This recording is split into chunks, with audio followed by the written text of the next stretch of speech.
Welcome back to Behavioral Science for Brands, a podcast where we bridge the gap between academics and practical marketing. Every week, we sit down and go deep behind the science that powers great marketing today. I'm MichaelAaron Flicker. And I'm Richard Shotton. And today, we're having a little fun. And Richard and I are taking you on a slight detour, focusing on the world of happiness. Let's get into it. So, Richard, you and I have a lot of worldly interests that before the show and after the show fill a lot of time. And I think something that connects us with our listeners, connects us with the people we work with, is this sense of like being interested in self-improvement, being interested how we can learn from different parts of the world and make ourselves better. Of course, in brand marketing, make our brands better, make our clients and our companies better. And so when we were thinking about today's episode, we said, what if we took a little detour and indulgence? Fear not, dear listeners, we're going to go through some academic studies and we're going to do what everyone loves, which is really break down a topic using behavioral science. But we thought we're passionate about happiness. We're passionate about thinking about how we control our own happiness and how we think about getting fulfillment out of our lives. And so we said, what if we made an episode on it? Yeah, I think it's a great topic. You know, there's ways of applying behavioral science to commercial problems, but there's plenty of implications for our own personal lives. And happiness is no small industry, friends. A little bit of research, 15,000 self-help books are published each year in the United States. The global personal development market includes happiness books, but also other services and coaching, $48 billion a year, projected to grow to $67 billion by 2030. So there's something really universal about the desire for self-improvement, for happiness. And we thought, what an interesting topic to dive into here. Yeah, if you look at the Spotify top 10 podcast last year, Mel Robbins, Diary of a CEO, Modern Wisdom, Huberman, a lot of their topics are about happiness, self-improvement. So I think this angle of taking behavioral science experiments and applying to this topic should have some interest to lots of people. And for us, the same way we approach understanding better marketing, we thought we could take here, which is there are things people would report increase their happiness. And then there's what actual behavior drives increased happiness. And that tension between self-reported insight and what we see is actually affecting our belief, behavior, and our happiness in this instance, there's sometimes a dissonance. And that's kind of like the fodder for good conversation. So I thought I might start by asking you, feelings of happiness have a lot of conceptions, but are there any misconceptions about happiness that we thought we might bring to everyone? Yeah, I think one of the biggest is people often think to themselves, look, if I just get the bigger house, the fancier car, the massive job promotion, if I just get a salary of hundreds of thousands of dollars, I'll be happy.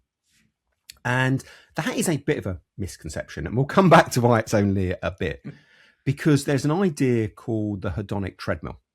And it's quite a captivating image. What it essentially suggests is that people acclimatize, they habituate to new products or improvements in their life. So there's a very famous psychologist, Philip Brickman, and he interviewed big lottery winners, people that had been in really serious car accidents. They'd lost use of their limbs, for example.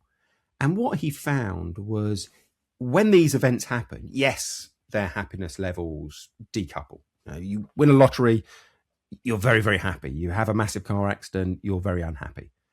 But the interesting bit he found is that over time, these two groups, their happiness pretty much, not completely, but pretty much trended back to where it was beforehand.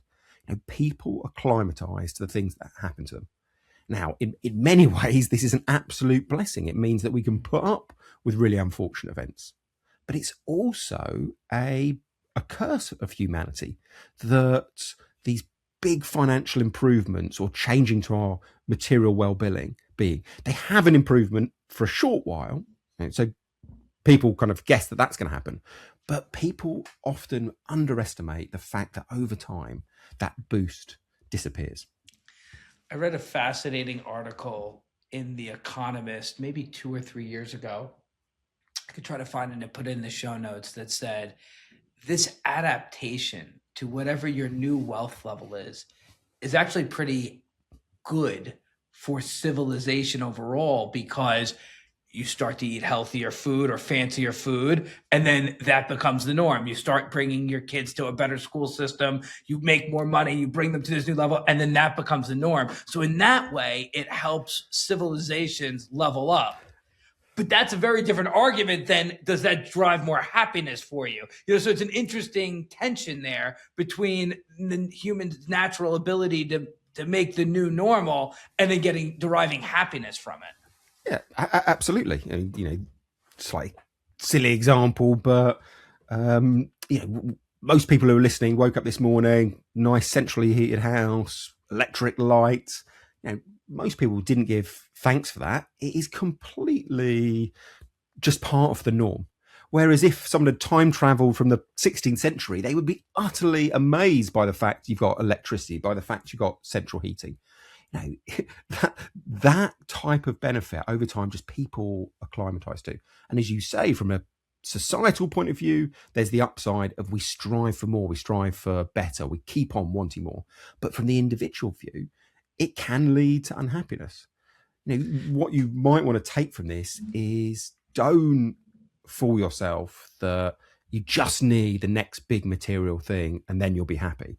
Unfortunately, that's not how it works. So you might want to think, let's not push ourselves too hard to stretch ourselves that giant house or that giant car, because you'll get a small blip of happiness, but after time, it will have come back to your baseline.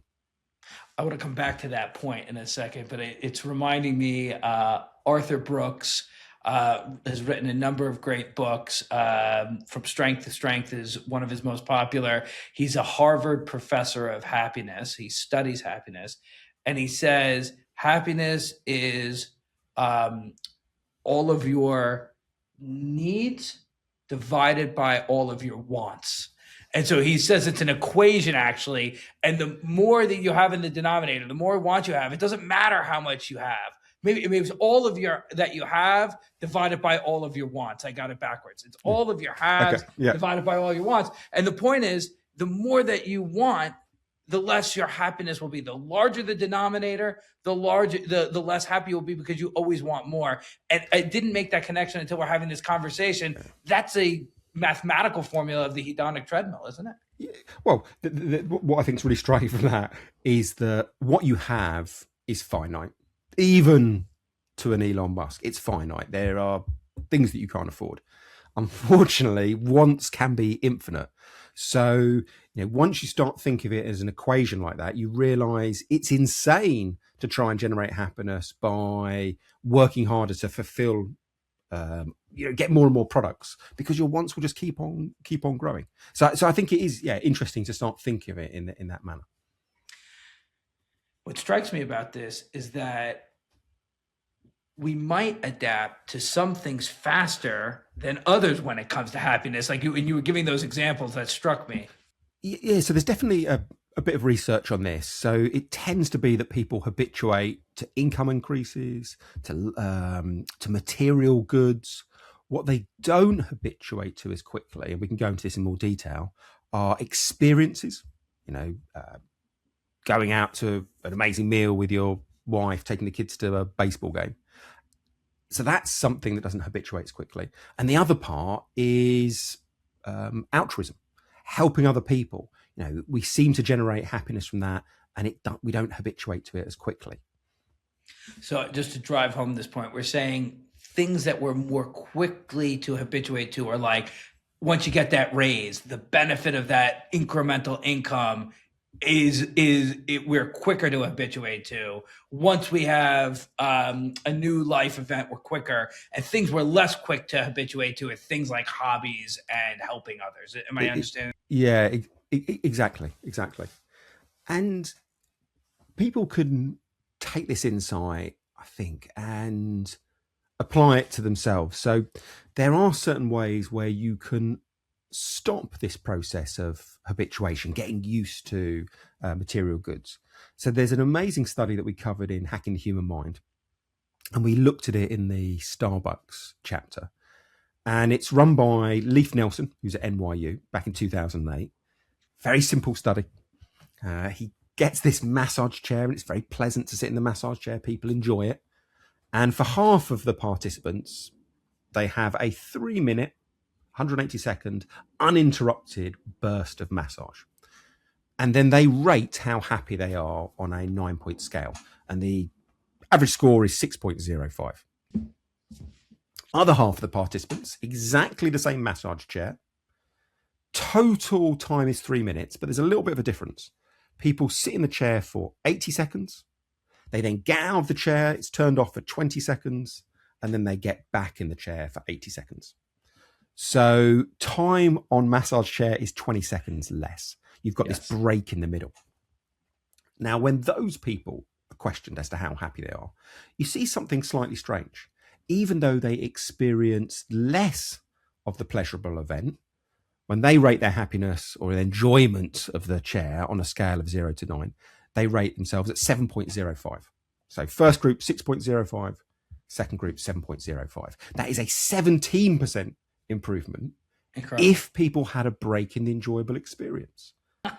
So the argument here is, let's say, speaking from personal experience, one of the things I love is in the morning popping out and getting a fancy coffee. I think the argument here would be, don't do it every day. If it becomes a daily treat or a twice a day treat, over time it will become a quite nice event rather than that special treat. How can you break up some of these enjoyable moments that you have? Because if you do it, you break the habituation, your expectations reset, and you can enjoy this thing fresh again. It's fascinating. We're talking about personal happiness. That's our topic today. But can't help but think about where we've learned this in products and in businesses. We talked about limited time offers. You mentioned the book.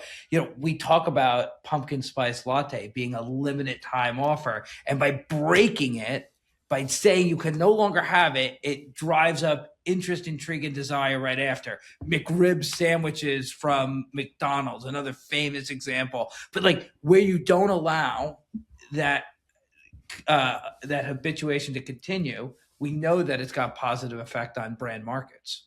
Yeah, and it's not a tactic that is used by businesses as much as it should be, because the problem is too many businesses prioritize short-term income boost over long-term sustained income streams. Now, Starbucks would have been under immense pressure once they knew pumpkin spice latte was selling so well to extend the selling period. A naive marketer might have started selling it all year round. But if they'd done that, they would have killed the golden goose, because over time, people would have become bored of it.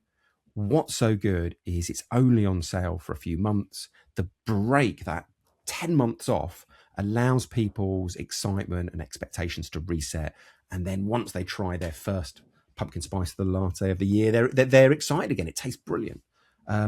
So sacrificing short-term profit for long-term income could be applied far more often. Bringing it back to personal happiness, which is where the example that we have here from Nelson starts. It strikes me, the study shows if you have an actual break in the action, you take 20 seconds away, we know that it's going to, it resulted in this study a 17% lift in enjoyment. I wonder how much you can use the imagination or your mind to remind you about how special something is. So I know in my life, I felt like I remind myself how uniquely lucky I am to have this, material good or this thing. And when you don't allow yourself to assume it's the normal, that's very helpful. And you've heard people say they get so much out of volunteering in homeless shelters or in soup kitchens because they not only are they doing good for others, but it does remind them of how lucky they are to be in their situation. And there's something here about being aware, even if you don't break the habituation. I don't know if that raises anything for you. Well, often I think psychologists identify an insight about human nature, and then there are many different ways of applying it. Now, the literal interpretation of the experiment is if you are having a very enjoyable experience, counterintuitively, stop it halfway through, have a break, and when you come back, it will be even more pleasurable. I think that is the very narrow-minded literal application. But I think your argument makes absolute sense that if you have a constant benefit, reminding yourself, having this kind of mental interlude, as it were, reminding yourself that it's not a guaranteed thing, that it's not there for everyone. I think that could be a kind of a similar approach. The experimental evidence that I've seen doesn't necessarily prove it, but I think that sounds, very sensible. To me, so much of happiness is about putting things in context. And what this experimentation does is it really talks about how you just change the context ever so slightly and your enjoyment goes up. And so being aware of the context of how you're describing your life or how you're describing that moment, if you put that in context, as you did earlier, if we were a 16th century time traveler, we couldn't imagine the luxuries of heated homes and shelters with electricity. The context makes a huge difference in how grateful you feel and how much happiness you derive. Yeah, absolutely. But there are other tactics as well. There's a whole body of research into how people spend their money as well. So one of the most repeated findings is people tend to get a bigger boost to their happiness if they spend money on experiences, like a weekend trip, a meal, a sports event. They tend to get a bigger boost of happiness per dollar spent than the same amount of cash spent on a material good. So there's a psychologist at Cornell called Thomas Gilovich, back in 2010, does a very, very simple study, recruits a big group of people, and he asked them to think back to the last time they spent $100.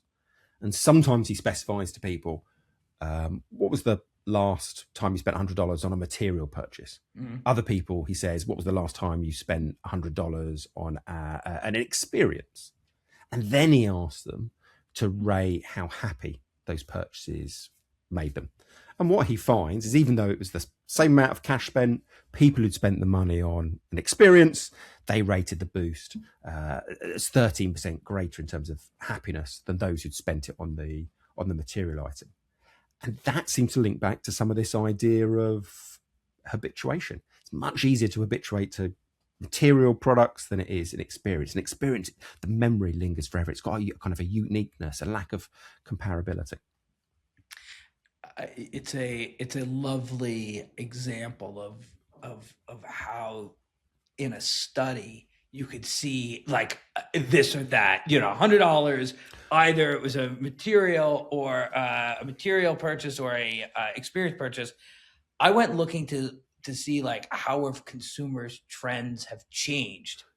A MasterCard travel industry report between 2019 and 2023 showed that U.S. spending on experiences have surged 65% compared to only a 12% increase on spending on goods. So we've got this really great experiment that shows happiness is actually improved, and we see real meaningful changes in spending over the last 7 8 years in how people actually behave. So they pair together to really draw this picture. Experiences are up. The benefit of those are meaningful. Yeah, the evidence would suggest that's in the kind of positive side of the ledger. So people might want to think to themselves, well, what's my spending pattern like? Do I predominantly spend on material goods? If you do, well, maybe jump on the trend, maybe learn from the Mogilevich experiment and try and adjust that spend where and if it's possible. Without returning to my philosophy major days in university, there's something also very temporary about an experience. You buy a car and you have that good. It's now part of your routine. You drive that car every day. You go to an experience to drive an F1 sports car, and that experience, you have the happiness of the anticipation up to the experience. You have the thrill of the experience. You have the memory of it after. But it's not part of your daily routine. It was an experience that was almost like a peak. It feels different in the type of exchange you're getting between buying a physical good by buying something material and by paying for an experience that maybe isn't once in a lifetime, but is a rare exception. To me, they have a different return on happiness. Yeah, absolutely. And I think that, going back to the Brickman study, there's a suggestion that might be integral to why those experiences do better, because they have more of a uniqueness, because they are limited in the amount of time that they last for. The habituation that Brickman's so worried about, that doesn't seem to happen. Fascinating.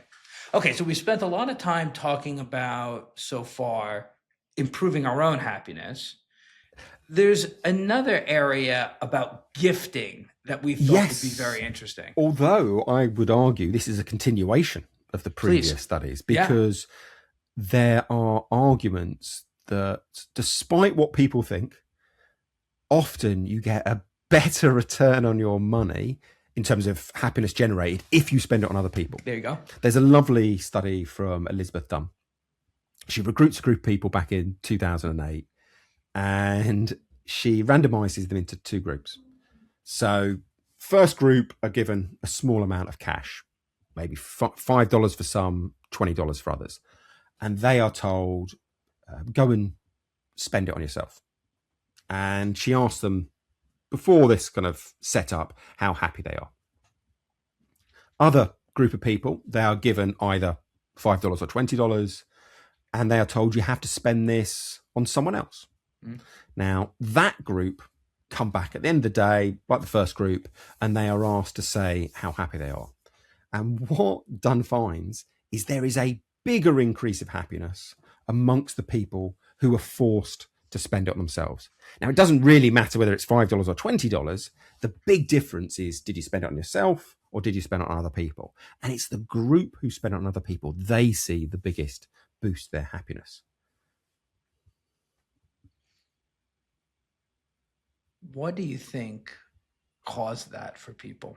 Why do you think they got more happiness? Before we talk more about the behavioral science, what do you think causes that? I think there is an element of the culture that we're brought up in, the messages that our parents teach us. Something deep inside is we know it's the right thing to do. We know we get respect for this, and I think often, we conceive of this as a duty or a moral necessity. But actually, once we fulfill those deep-seated beliefs, it makes us happy. We feel good that we've lived up to these deeply ingrained areas. But the key point is, if you stop and ask people. So Dunn did this. She got a completely different group of people, 109 people, and she asked them, look, here's my experiment. Which group do you think will be happiest?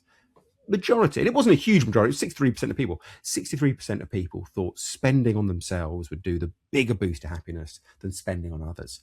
So this is one of those cases where what we think will affect ourselves and what actually affects ourselves are very different things. There's a psychologist, Timothy Wilson, who has this line that you and I have talked about before, that we are strangers to ourselves. We like to think we have a clear insight into what motivates us and makes us happy, but our introspection is limited.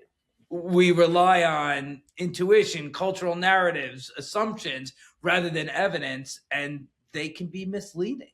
So when it comes to happiness, the takeaway isn't always that people are irrational or careless. It's more, in this instance, that our internal compass isn't as reliable as we think.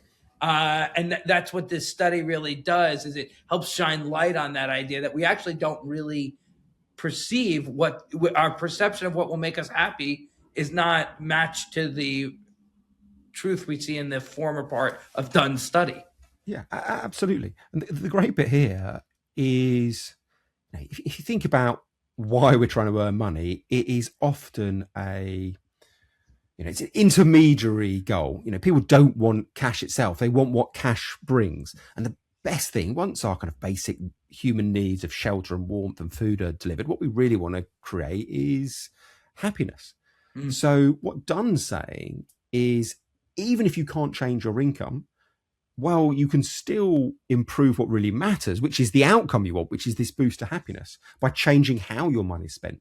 So she argues, you should be looking for opportunities, and they don't have to be grandiose. That's the brilliant thing as well. This isn't buying other people holidays or cars. It was $5 or $20. Yeah. Small acts of generosity, kindness, for other people, for kindness, make us feel happier.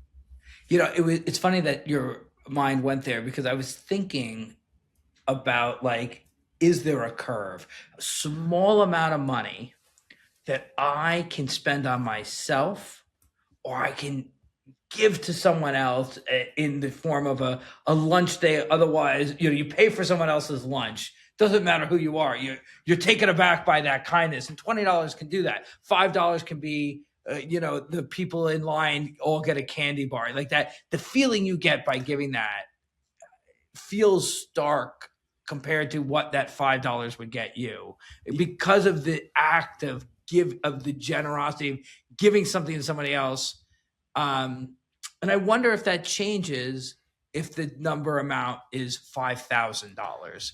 I don't know, So it's often hard for academics to persuade their university to give them multiple $5,000 gifts. But what some people have done, and I don't think they've done it in this particular field, but when it came to fairness games, like the fairness game, sometimes called the ultimatum game, you get two people together. One is the giver, one's the receiver, separate rooms, they'll never meet. One's given, say, $10. That person, the giver, is asked, how are you going to split the money? You can keep whatever you want, whatever ratio you want. They then decide. So I might be mean, and I'm in a room somewhere, you never meet me. I decide I'm going to keep $9 and I'm going to give you $1. The psychologist then goes to you and says, look, the other person was given $10. He's going to keep $9. You've been offered $1. Do you want to keep it? You can say yes, and the split holds, or you can say no, and both of you get nothing. And so from a kind of narrow-minded economic perspective, if you're offered anything, if you're offered $1, you should one keep is it, better than zero. Yeah, exactly. But that's not what most people do. Most people, if they're offered less than about 30%, they say, I'd rather have nothing, and I'd rather that other person, that means to didn't get anything. So that's been this long-standing set of studies. But what psychologists realize is these are trivial amounts of money. What happens if it's serious amounts of cash? Does suddenly people become more economically rational, in inverted commas? So what they did is they didn't have tens of thousands of pounds that they could do on a repeated scale amongst Americans. So what they did is they went to countries where $100 was a month's income, and they reran the test there. And what they found is still there was an amount, it was a little bit lower, but below 10 or 20%, people are still happy to walk away with nothing rather than feel like they've been taken advantage of. So sorry, that is a long-winded way of saying what someone should do is take those $20 sums, or maybe push it to 50, go to a market where $50 is a week's income, and you could test it there and see what that shape of the response is without breaking the bank too much. I think it gets to this question, which is related to happiness, which is, are humans naturally selfish, or are they naturally more cooperative? There's this famous book by Richard Dawkins, The Selfish Gene, and it argues that evolutionarily, the selfish genes, the ones that use more calories, the ones that replicated faster, that protected their own replication and survival at the expense of other genes, were the genes that won. And so I was thinking about today's episode, and I was like, is that the answer? Is that it? And then I found a whole series of studies, the most compelling of which was Felix Warnick's 2006 work, where he compared babies and chimpanzees. And here's the argument. Yeah. You got 14-month-old babies that will pick up and hand you something that you actually dropped without any praise or recognition, or they're willing to inform others of things that will benefit them, even if the toddler doesn't get anything. In comparison to chimps at the same development milestones, they don't show any pro-social behavior. They don't show any cooperation. So I was just arguing with myself: is there a naturally, tilt for humans to be pro-social, to be more not so selfish, but to want to cooperate is the word I was looking for. Yeah. Are we a cooperative species naturally? And I don't know, Richard, beyond the title and the headline, I don't know his work very well, but I wonder if sometimes with a gene being selfish, is its key aim is to replicate itself. It wants to get to the next generation. However, I don't think that necessarily means that animals and humans behave selfishly, because the best way to survive is often to be generous. So you could have a long-term selfishness, but that exhibits itself through generous, seemingly kind behavior. Take up hunter-gatherer example. You're going out hunting for deer. There is an element of randomness. Sometimes you're lucky, you hit payday, you get a deer, you've got more meat than you can eat, but you could easily go weeks without getting anything. So the best way to survive is when you're successful in your hunt, you give me some of that food. And then when you fail at the hunt and you're getting hungry, you can turn to me and ask for a return of that favor. So I actually think there's something deep in us about generosity and kindness. It's just that kindness has a benefit to us as well. Now, we're talking about the benefit to happiness, but I think hundreds of thousands of years ago, it would have been a benefit to survival. I think it's a brilliant point, and I think we're reinforcing each other's thinking. And the reason it was interesting to me to talk about this, because so often we talk about behavioral science and the biases that we uncover having evolutionary roots. We say, sometimes across cultures, but absolutely across decades, our natural biases are very slow to change. They're very, studies we run in the 1930s, 1940s, 1950s basically replicate today, so many of them. But why? And I think it was interesting to me to think through. It's probably because of what you're saying here, that over a long stretches of time, these types of behaviors worked out well for the individual. This generosity still has a benefit, even, and it's not related to evolutionary biology. It's not simple. And I don't think, by the way, Richard Dawkins was arguing that. I just think it's helpful to draw that distinction. Yeah, and there's a It's a great book by Marcel Mauss called The Gift. And essentially he argues that every single society has a gift giving culture within it. And what's crucial is that a gift brings obligations. So if you are given something, you feel an obligation to return that favour at a later date. And I think that fits with this point of, that is the best thing for our society within kind of limited parameters potentially. But that if you are generous, as we go back to the hunter-gatherer example, with your deer that you've killed, that's brilliant for you if you can expect that favour to be returned.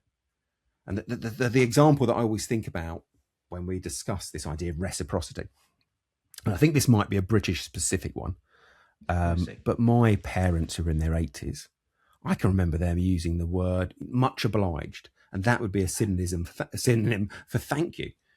You're literally saying, I have an obligation to you, much obliged. That was a common kind of way of speaking back in the 60s and 70s. Fascinating. So the language even revealed the feeling that was happening. If that's fallen out of favor now, but that's fascinating that the language kind of shows that. Absolutely.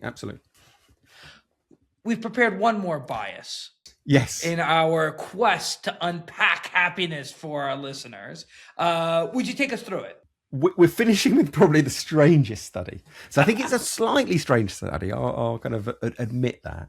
But it does have some interesting implications. So this was run by George Lowenstein back in 1987. So it's a nice classic study when he was at Carnegie Mellon. And he recruits a group of participants and he asks them to think about their favourite movie star. And imagine they had the opportunity to pay for a kiss with this movie star. Love it. And then they are asked, how much would you pay for that kiss right this second? How much in 24 hours? How much in 3 days? How much in 1 year? How much in 10 years? And what he finds is something very interesting. That when he averages the scores, he sees this curve, like an upside down U.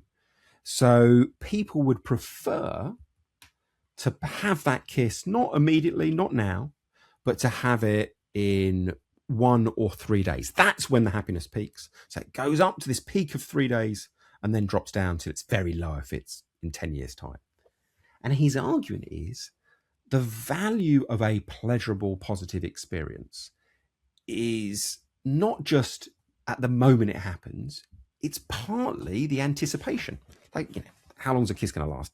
5 seconds, 30 seconds, who knows what it is, but it's very limited in time.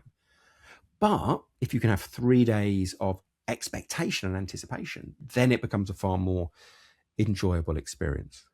Now, I know kisses with movie stars, that is a frankly bizarre setup, but I think there's something really interesting in this. If you are going to spend money on a pleasurable experience, hopefully less creepy than kissing people, kissing movie stars, why not put it in the future? And then you get the benefit from that anticipation as well as the actual event. We touched on it earlier. We're driving home this point now that the anticipation of the thing, it really enhances your overall happiness. The build is how are we being intentional about that? Having a calendar on the wall with the vacation coming and, packing in advance and doing research about the locations. There's ways you can not just have a very pleasurable moment. There's ways you can seek to enhance that anticipation in positive, healthy, exciting ways because you're being intentional about your structuring the happiness that you're deriving from this really exciting movie star kiss or travel or job promotion, right? Whatever the thing is that you're excited about, there's ways to get more out of it. And that point you make of intentionality, to me, that unites all the things we've talked about. So we've talked about breaks in positive experiences makes you enjoy them more. Well, go out and look for opportunities to do that. we have talked about how experiences for the same amount of money spent tend to make people happier than material goods. Well, don't just think, oh, that's a nice study. Go and look for ways of where can I cut back on material spends? What are some nice experiences that I could put that money towards? Giving money away makes us happier than spending it on ourselves. And then the anticipation event is almost as important as the thing itself. So yeah, looking actively, don't just expect them to fall in your lap, but look actively for those four things. How can you increase the volume of these things happening in your life? And it's not about spending more money. I know for many people there's limitations and restrictions. It's not about spending more. That'd be, I think, a naive request. It's about spending money to maximize the happiness per dollar spent. That's the key thing between all these studies. And since so much of our audience are professionals, they're in knowledge worker jobs, your happiness is really much more in your control than the situations around you. So we're talking about money and spending it on things, but you could say you get the job promotion or you don't. You win the new client or you don't. You have the new assignment from your boss or you don't.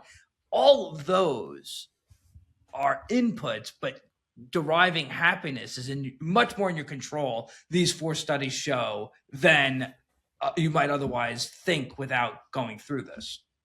Yeah, I think that's true. I mean, the only one you could add, and that very first study we talked about, the hedonic treadmill, is maybe the benefit of knowing about the Brickman study is if you can't afford the mansion in the Hamptons, if you aren't going to be made the CEO, maybe remembering that study and thinking, well, actually, it probably wouldn't have boosted my happiness.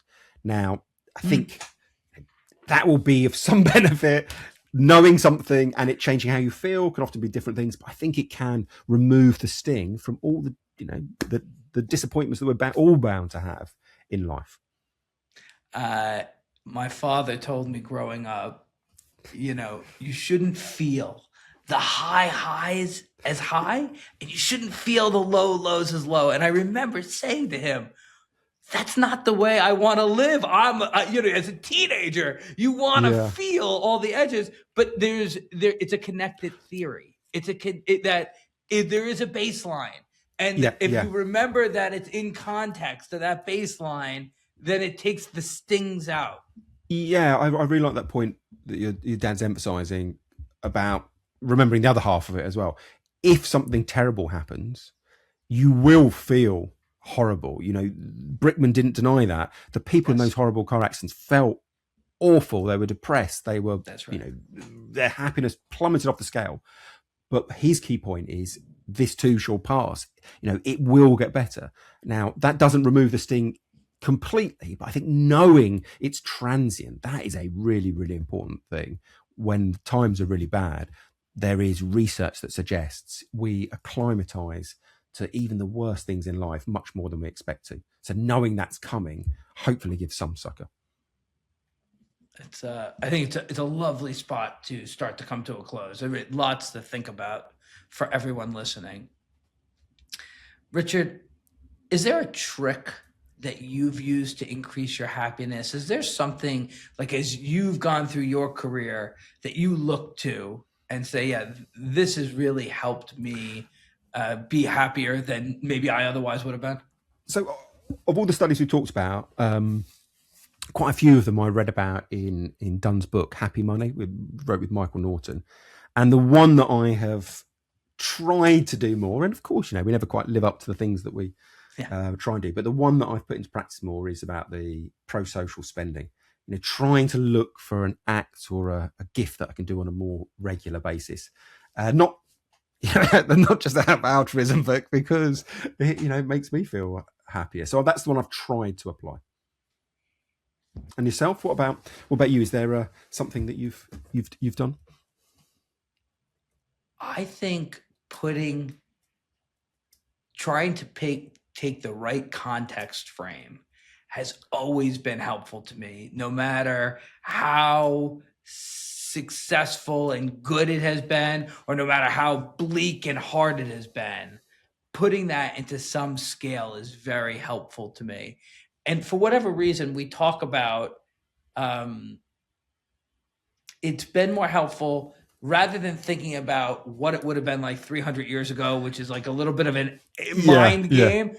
I just think about how lucky I am amongst my own friend group or amongst my own family. Not that you look for people that are better or worse off than you, but just to think we all came from the same neighborhood or we all went to the same high school. And in that range, like in context, it gives you a lot of appreciation for whatever your situation is. And I think just setting the right context frame for me has always made me feel less stress and feel more happy. Fantastic. Well, thanks everyone for listening to today's episode. If you found it engaging, if you found it interesting, please share it with others that you think would be interested in this topic. And to help us reach more folks that would be engaged by our conversation, please like, comment, or follow. And those actions really help us work with the algorithm to reach even more new people. Until next time, I'm MichaelAaron Flicker. And I'm Richard Shotton. Thanks so much for listening.